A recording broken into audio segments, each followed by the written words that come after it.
Every university has its stories.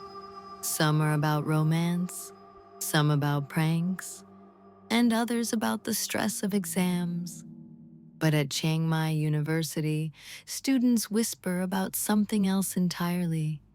A dormitory where one floor is sealed shut, never spoken of openly, but always lingering in the background of conversation. It is said that if you ride the elevator late at night, it sometimes stops where no one should be. And if you listen carefully in the silence, you might hear it. A dragging sound on the tiles, slow and steady like bones scraping across the floor. This is not a ghost story passed from strangers online. This is the story told by students themselves. This is the sixth floor dormitory. Chiang Mai University is known for its beauty.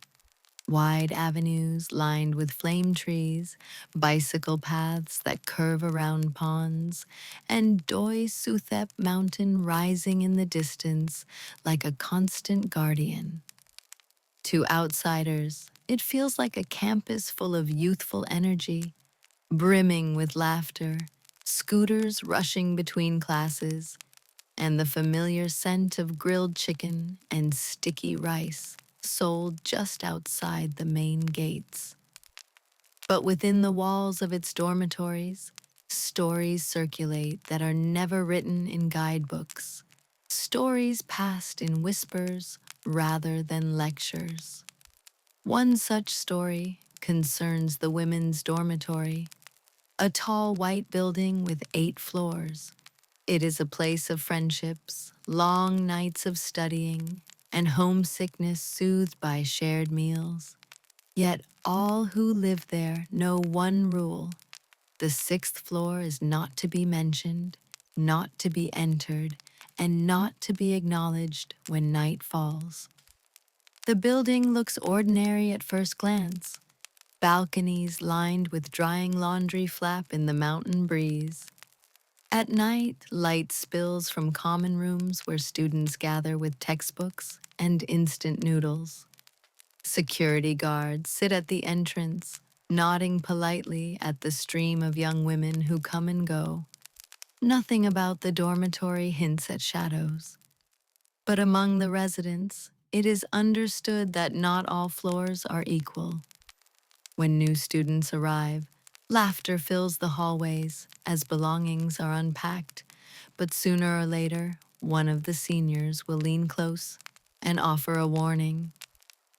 Never ride the elevator alone after midnight, they say, and if it stops at 6, do not step out. The first-year students usually laugh nervously, unsure if it is a prank, but when they look at the senior's face, they see no smile. They notice how quickly the conversation shifts away, how no one is willing to elaborate. The silence is heavier than the words themselves. For those who live on the 5th and 7th floors, that silence becomes part of daily life. They eat, study, and sleep with the quiet awareness that a locked corridor lies between them, sealed and forgotten, yet never truly gone. The 6th floor is said to have been closed for years, officially listed as under renovation, but no worker has ever been seen entering. No hammering echoes from behind its door. No paint buckets line the stairwell. The lock remains untouched. And yet sometimes, faint sounds rise through the ceiling tiles of the 5th floor or drift down to the 7th, dragging noises, slow and steady, as though someone is moving across the floor on hands and knees. Students describe it with one simple word, mimicking the sound with their knuckles against the table. Pok, pok, pok. It is the rhythm of something that should not be. Every year, as freshmen settle into the dormitory, they hear the warnings. Some dismiss them, too focused on studies and friendships. Others carry them like prayers, careful never to tempt fate. Yet, in time, nearly everyone has a story to tell. Stories of elevators that open where they should not. Story of footsteps echoing in hallways when no one is there. Stories of waking in the night to the sound of someone climbing, dragging, or scratching just above. And always, when asked where the sound came from, the answer is the same: the sixth floor. To understand this haunting is to understand the rhythm of student life.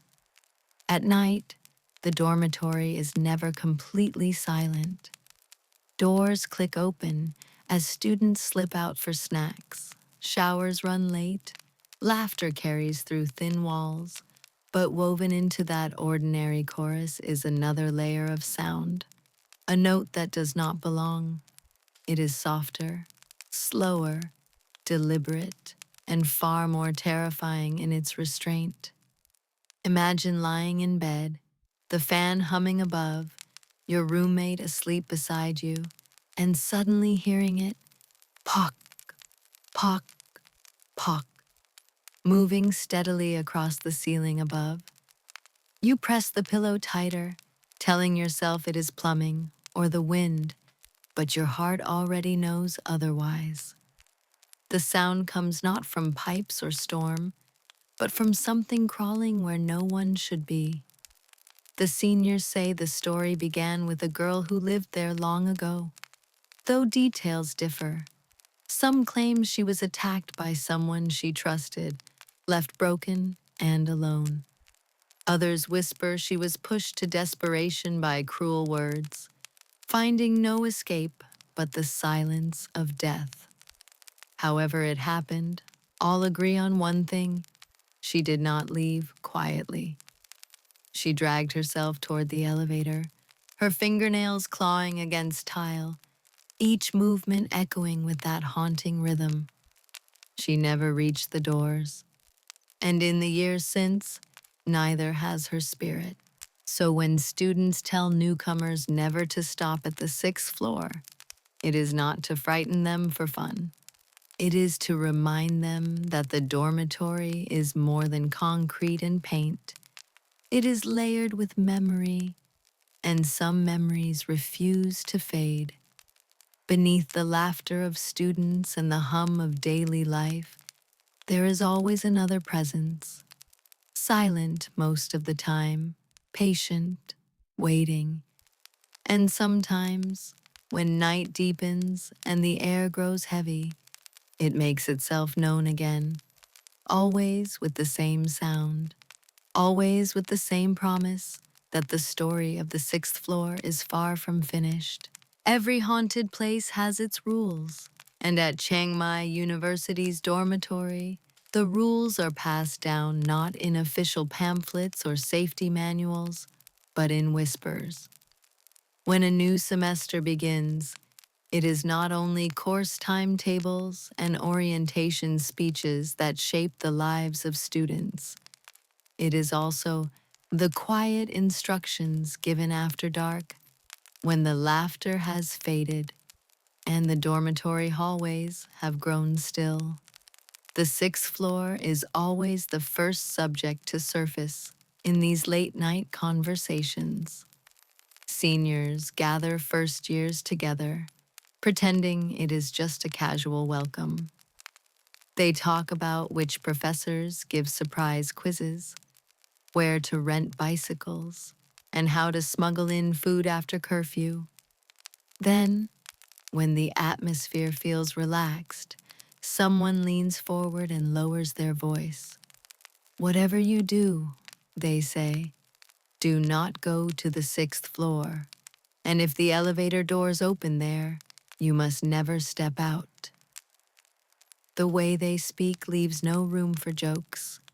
Their faces harden, their tones flatten, and the group of new students fall silent, exchanging nervous glances. Some laugh softly, trying to brush it off, But the longer they stay in the dormitory, the less funny it seems. One evening, a group of freshmen sat in the common room, bowls of instant noodles steaming in their hands. They had finished a long day of classes, their voices tired but still animated. A senior entered, smiling warmly, and joined them. Soon the conversation turned to the building itself. "You've all heard the sounds, haven't you?" she asked suddenly. The freshmen looked at one another. A girl nodded hesitantly. She admitted that 2 nights earlier, she had been lying in bed when she heard something faint, coming from the ceiling above. At first, she thought it was water dripping through the pipes, but when she listened carefully, it was too slow, too deliberate, a dragging sound. Pock, pock, pock. The room went quiet. The senior sighed. "That's her, the girl who never left." No one asked her to explain further. The story had already been hinted at enough. A student from years past, attacked in her own dormitory room, crawling for the elevator, her nails scraping grooves into the tiles. She died before she could reach help, and though her body was removed, something remained. The seniors offered more rules that night. Never leave food outside your door after dark. Never try to open the stairwell door on the 6th floor.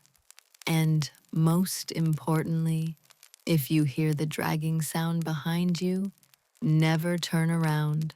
Just keep walking until you reach your room. The freshmen nodded, unsure if they were being frightened for amusement or for protection. But as the weeks passed, more unsettling experiences began to creep into their lives.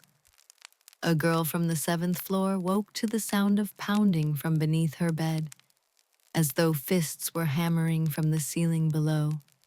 She screamed, waking her roommate, but when they checked, there was nothing. Another swore that while brushing her teeth at the communal sinks late at night, she saw someone in the mirror who should not have been there. A figure with long hair covering her face, standing a few paces behind, vanishing when she turned.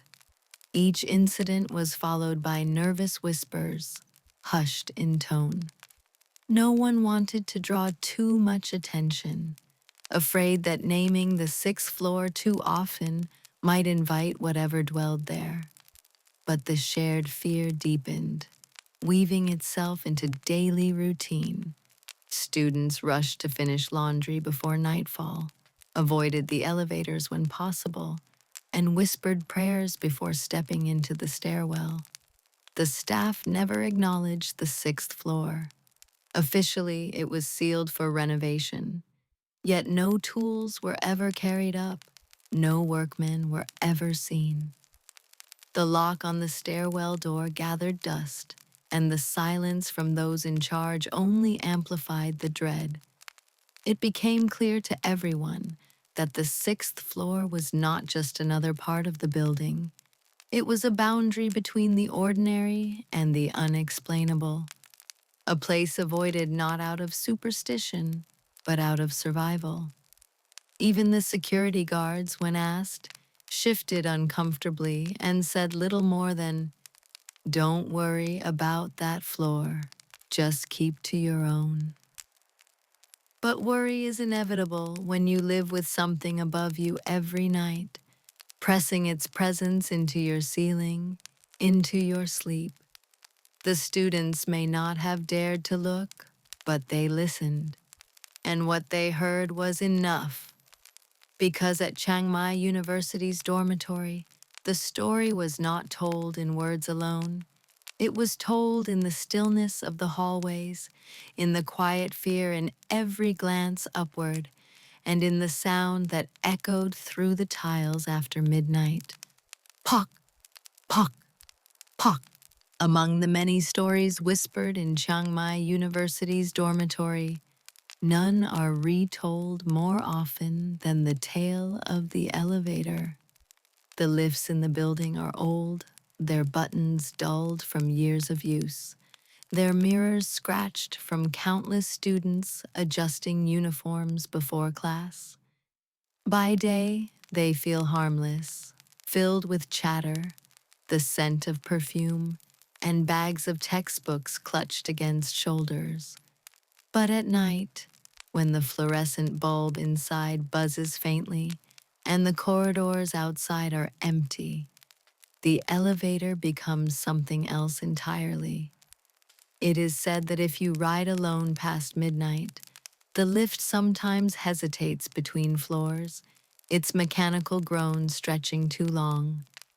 Instead of rising smoothly to the next stop, the panel flickers, and the number 6 glows.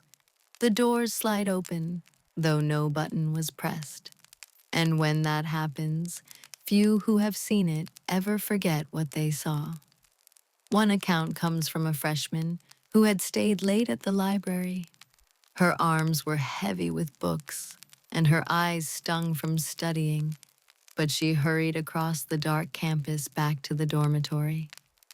The building was still, the only sound the humming of insects outside the windows. She stepped into the elevator, pressing the button for the 5th floor. The doors shut. The panel blinked. 2, 3, 4. Then, without warning, the light changed to 6. The elevator slowed with a long metallic groan, and the doors slid apart. The hallway revealed was not like the others.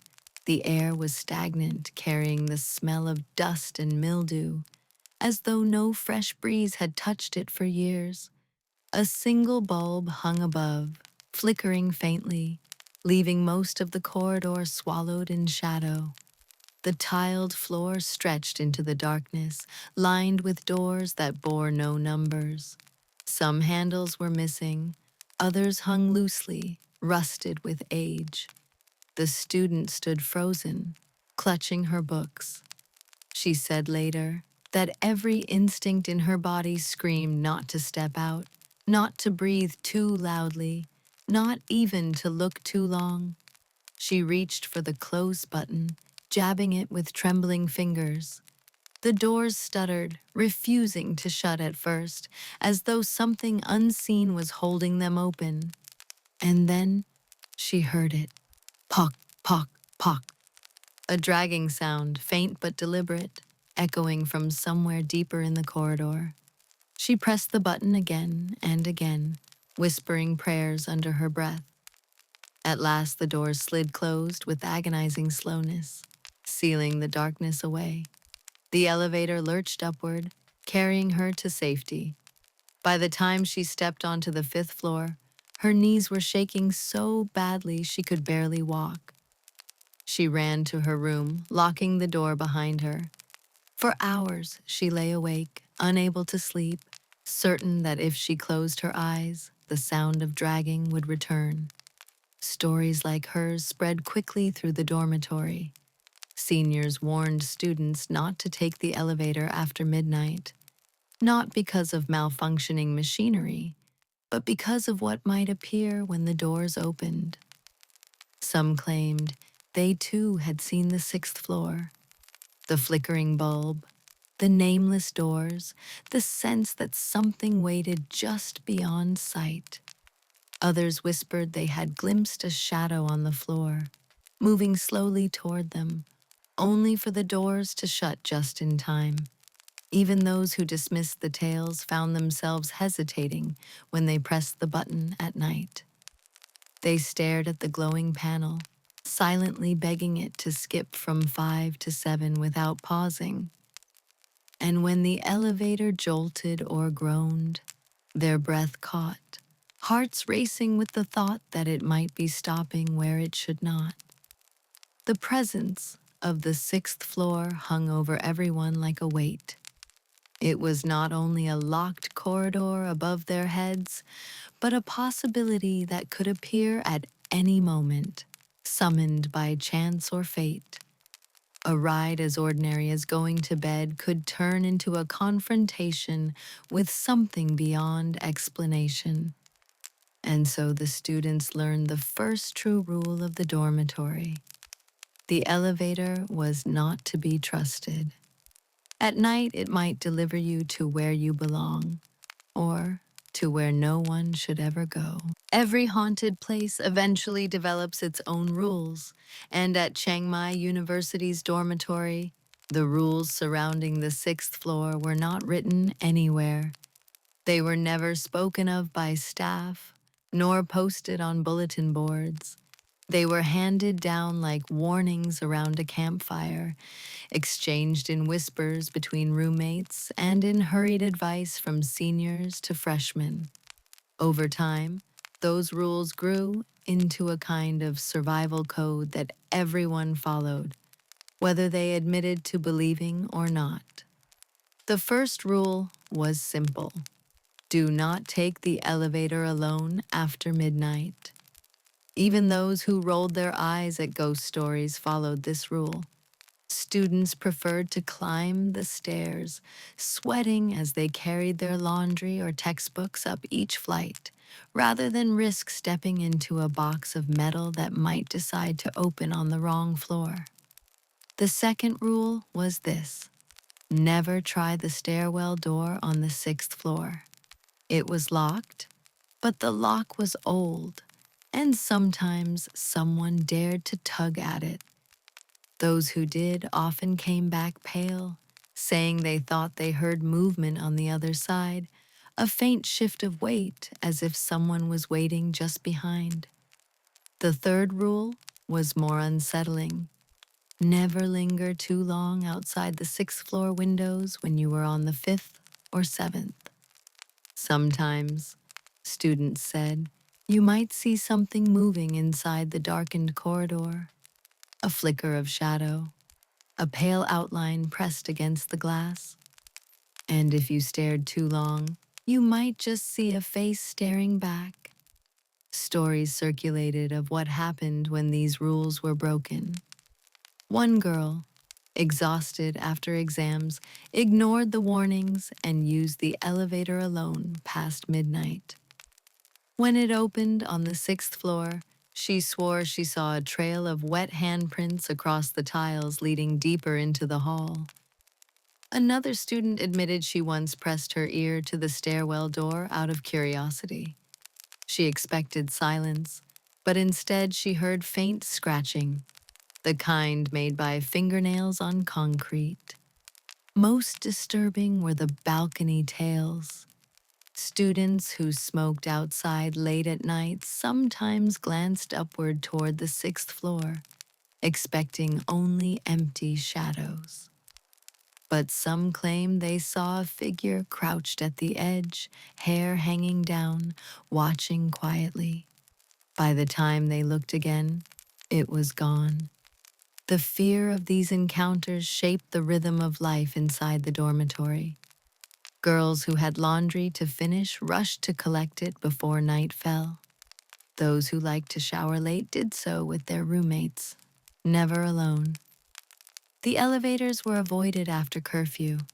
Conversations in the common rooms often drifted back to the same theme: someone's odd experience, a new sound in the hallway, a door that creaked without cause. It was not only the students who followed the rules. Even the guards and janitors behaved differently around the sixth floor. Security men doing their nightly rounds walked quickly past the stairwell door, their flashlights never lingering. Janitors sweeping the lower floors never looked upward, muttering prayers softly under their breath as they worked. When asked, they claimed ignorance, but their faces betrayed otherwise. The most unnerving part of the sixth floor was its silence. It was not just another floor under renovation. It was a presence that pressed down onto the floors beneath, reminding everyone that they slept, studied, and laughed with something just above their heads. That silence had weight, as if every conversation, every knock on a door, every echo of footsteps carried a second, unseen layer. And so the rules were not just superstition, they were survival, a way for the students to live their lives while coexisting with what they could not explain. They did not speak of the sixth floor to outsiders, afraid of mockery, or worse, afraid of drawing its attention. But every girl who lived there understood, in her own way, that the dormitory was not theirs alone. They shared it with something else, something patient, something that made itself known with the faintest sound in the dark. Pock, pock, pock. It was during the rainy season that fear inside the dormitory deepened into certainty. Chiang Mai's skies turned heavy each afternoon, clouds pressing low until the air itself seemed swollen with thunder. Storms came suddenly, drowning the campus in sheets of rain. The sound of it was relentless, on rooftops, against windows, on the broad leaves of trees. In the dormitory, storms magnified the silence, swallowing ordinary noises and leaving space for others to be heard. On one particular night, the storm arrived with unusual ferocity. Lightning cracked across the mountain, illuminating the dormitory hallways in ghostly flashes. The building shuddered with each gust of wind, as if protesting against the weight of the sky. Students huddled in their rooms, some whispering nervously, others trying to drown their unease with music turned too loud. But when the power flickered and finally went out, a deeper kind of fear settled over the building. Emergency lights clicked on, bathing the hallways in a dull red glow. Shadows stretched unnaturally across the walls, and the usual hum of ceiling fans vanished, leaving only the howl of the storm outside. In that uneasy silence, the first sound was heard. Pock, pock, pock. It came from above, slow and deliberate, cutting through the rain. Those on the fifth floor pressed their ears to the ceiling, their hearts pounding. They described it later as a dragging, as though someone was pulling themselves across the tiles with broken hands. It moved steadily, growing louder, heading toward the elevator shaft. On the seventh floor, others reported something different. They felt vibrations beneath their feet, as though the floor itself was carrying the weight of someone crawling just below.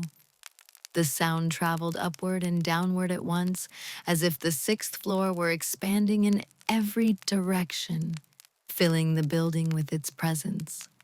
And then the elevator chimed. A single high-pitched ding pierced the silence.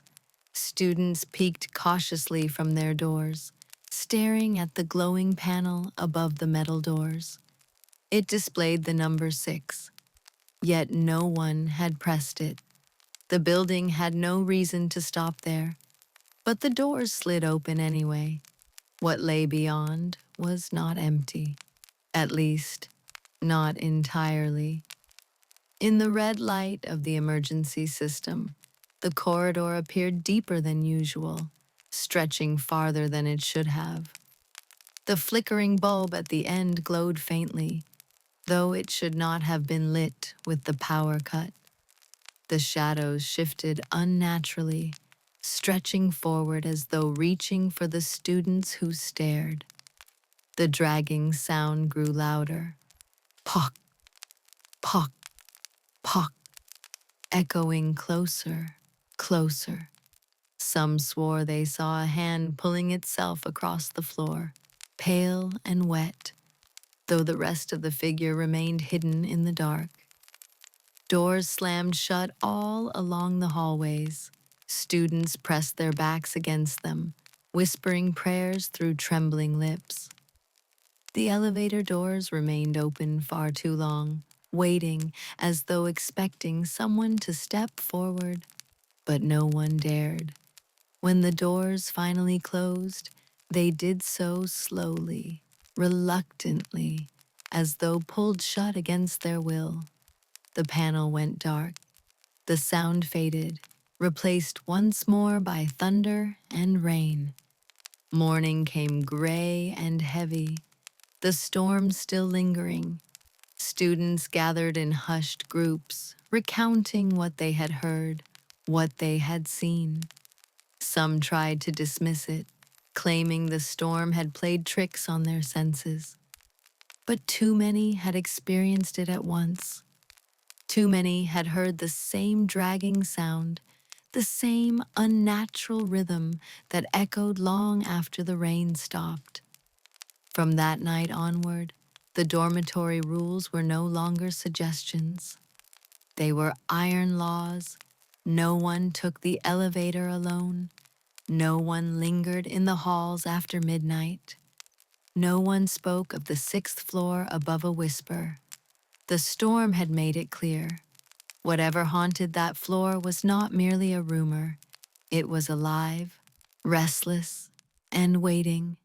And when the thunder returned, students knew what else might come with it. The sound of something crawling in the dark, seeking a way down.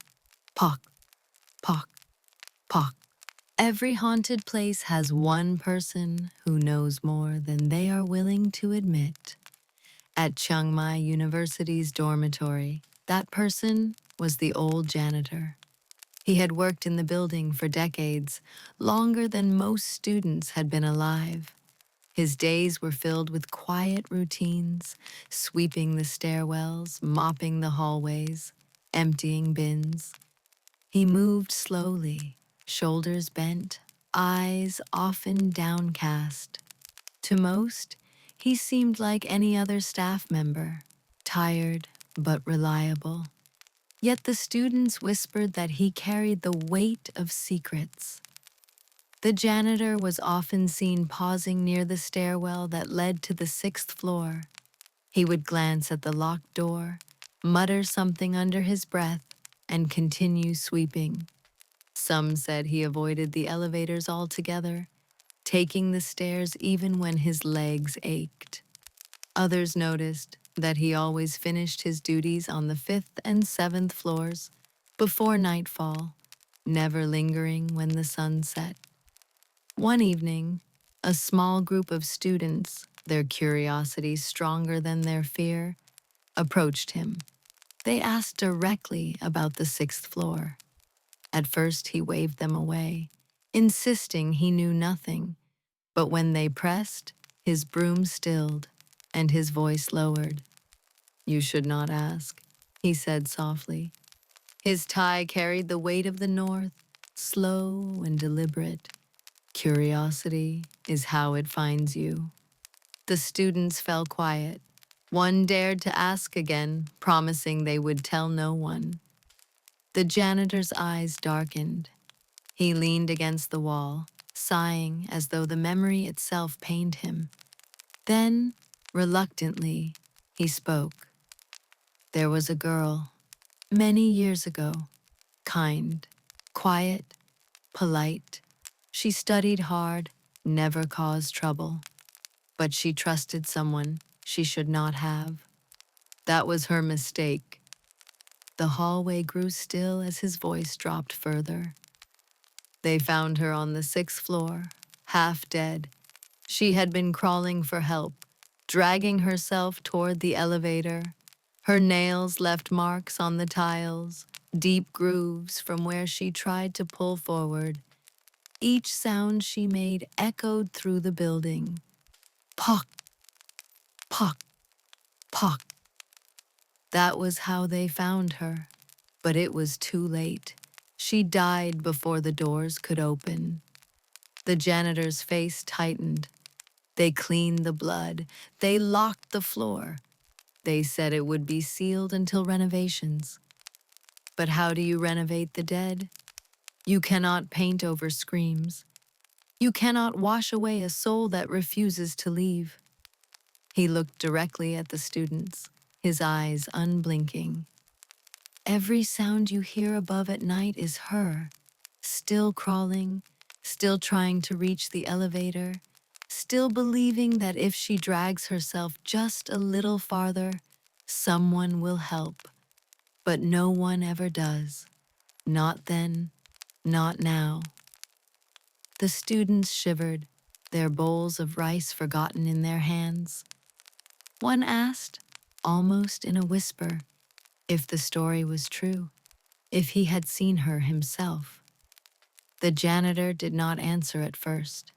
Then he simply nodded once, a sharp movement that cut through the silence. She comes when storms roll in, when the air is heavy and the lights flicker. I have heard her, I have smelled the blood, and I have seen her shadow at the end of the corridor.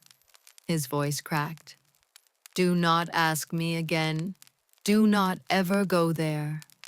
After that night, the janitor avoided those students, keeping his head down whenever they passed. But the damage was done.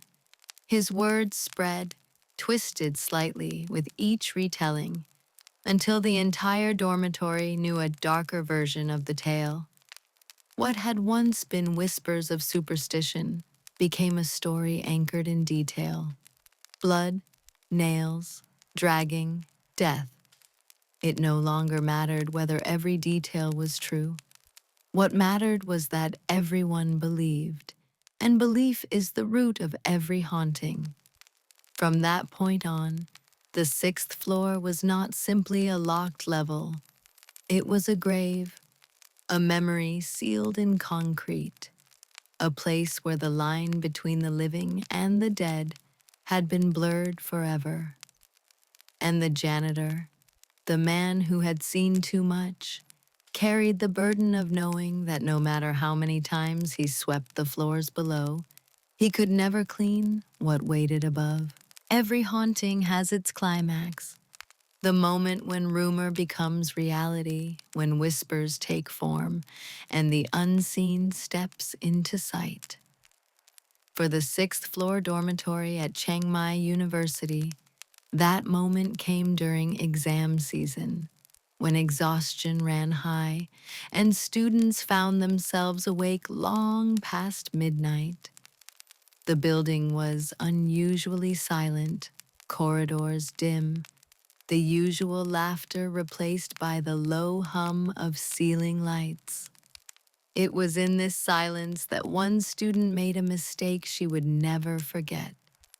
She had been studying late in the common room, her notebook spread across the table, her eyes heavy from reading formulas that refused to stay in memory. When the clock crept past 2 in the morning, she gathered her books, too tired to climb the stairs. Against every warning, she stepped into the elevator. The doors closed, and the panel lit one by one. 2, 3, 4. The girl pressed for 5, clutching her notes to her chest. But the elevator did not stop there. The panel flickered, and the number 6 glowed. Her stomach dropped. The doors slid open with a slow groan. The corridor stretched ahead, darker than she had ever seen. The single bulb at the far end flickered weakly, illuminating only patches of cracked tiles. The air smelled damp, like water that had been trapped for years. Doors lined the hall, handles broken or rusted, and on the floor, faint streaks glistened as though something had been dragged across it again and again. She should have stayed inside, pressing the close button until the doors sealed shut. But she did not. Whether it was fatigue, shock, or some force beyond her control, she stepped out. The elevator doors slid shut behind her, leaving her trapped in the corridor of silence. Her footsteps echoed too loudly as she walked forward. The walls seemed to press inward, narrowing the hallway, guiding her deeper. The air grew colder with each step. And then it came. The sound. Pock, pock, pock. Slow, deliberate, approaching. She froze, heart hammering in her chest. At the far end of the corridor, beneath the flickering bulb, something shifted. At first, it looked like a shadow crawling across the floor. Then she saw the outline of hands, pale and thin, dragging themselves forward. Long strands of wet hair trailed along the tiles. The sound grew louder with every movement. Pock, pock, pock. Her breath caught. She stumbled backward, eyes locked on the figure. The closer it came, the clearer it became. A girl. Her body twisted, her face pale as paper. Blood-dark stains marked the front of her uniform. Her nails were chipped and broken, scraping across the tiles as she pulled herself forward. Her head tilted unnaturally, eyes wide, dark and unblinking, fixed on the living intruder who had entered her domain. The girl tried to scream, but no sound came out. She turned and ran toward the elevator doors, slamming her hands against the button again and again. The dragging sound grew faster, as if the thing behind her had sensed its chance. Puck, puck, puck, puck. The doors opened with agonizing slowness. She threw herself inside, jamming the button for the fifth floor. The doors began to close inch by inch, and in that last moment she saw it clearly. The figure had reached the elevator, dragging itself with terrible force. A hand, pale and blood-stained, slammed against the narrowing gap. The face tilted upward, hair falling back, revealing eyes so dark they seemed endless. Lips parted in a soundless gasp, as though pleading or cursing. The doors closed. The elevator dropped, carrying her away. She collapsed against the wall, sobbing silently, her hands trembling so hard she could not hold her books. When the doors opened on the fifth floor, she ran to her room without looking back. She locked the door, pressed her back against it, and slid to the floor. Outside, the hallway was quiet.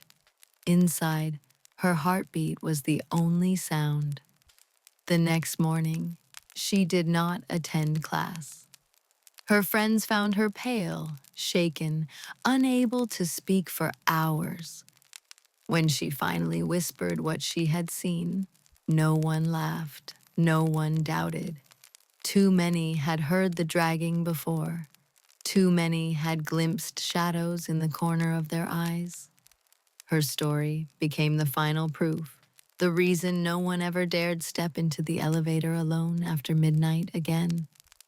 And for those who believed, it was no longer a question of whether the sixth floor was haunted. It was a certainty. When dawn came, the campus of Chiang Mai University looked as it always did. The mountain in the distance, the sound of bicycles rattling along the main roads, the chatter of students buying iced coffee and fried snacks before class. The dormitory stood unchanged in the pale morning light, its concrete walls plain, its balconies lined with drying clothes. To a passerby, there was no sign that anything unusual had occurred. Yet inside, the atmosphere had shifted. The girl who had seen the ghost on the sixth floor avoided the elevators for the rest of her time at the university. She took the stairs, even when her arms were full of books or laundry, even when her friends teased her for arriving breathless to class. But she never explained her reasons again. She did not need to. Her eyes carried the truth, and her silence spoke louder than any words.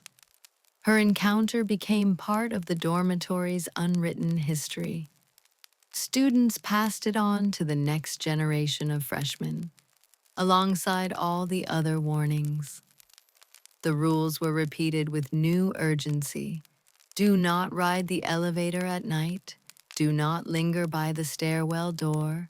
Do not stare into the corridor if it opens before you. The details of her story grew sharper in retelling. Some said the ghost's hand nearly caught the elevator door. Others insisted her face had been seen clearly, twisted in pain. Each version only deepened the fear. Life in the dormitory continued, but it was never free of unease. At night, even laughter carried a nervous edge. Girls rushing to brush their teeth at the communal sinks did so quickly, always glancing over their shoulders. Those who studied late in the common room left in pairs, never alone.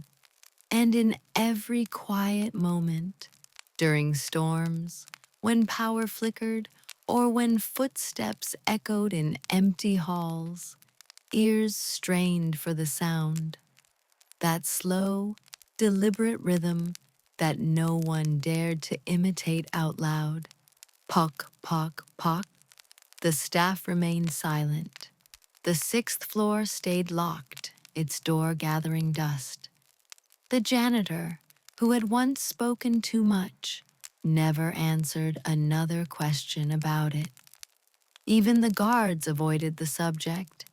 Their silence was a form of acknowledgement, and the students understood. There was no need to confirm what everyone already knew. Over time, the story of the sixth floor became part of the university's identity, something whispered during orientation, told in hushed voices when the lights dimmed. Some dismissed it as folklore, a tradition meant to frighten newcomers. But those who lived beneath it knew better. They had heard the dragging for themselves, had seen shadows move across closed doors, had woken with the sense that someone stood just beyond their room. Graduates carried the memory with them long after leaving the dormitory. Some refused to speak of it again. Others recounted it at gatherings, their voices hushed even years later. And though new buildings rose and the university expanded, the story clung to the old dormitory like a stain that would never wash out. What makes the sixth floor so terrifying is not only the tragedy that birthed it, but the way it lingers. A girl, once living, now trapped in endless repetition, crawling, dragging, forever reaching for an elevator that will never take her away. It is a story that embodies the quiet despair of being ignored, of seeking help that never arrives. And in that sense, her haunting is more than a ghost tale. It is a wound in the very heart of the dormitory. So when night falls over Chiang Mai University and the cicadas fade into silence, the students know they do not need reminders. They avoid the elevators, lock their doors, and whisper prayers under their breath. Because no matter how ordinary the building looks by day, by night the truth seeps through. The sixth floor is not empty. It has never been empty.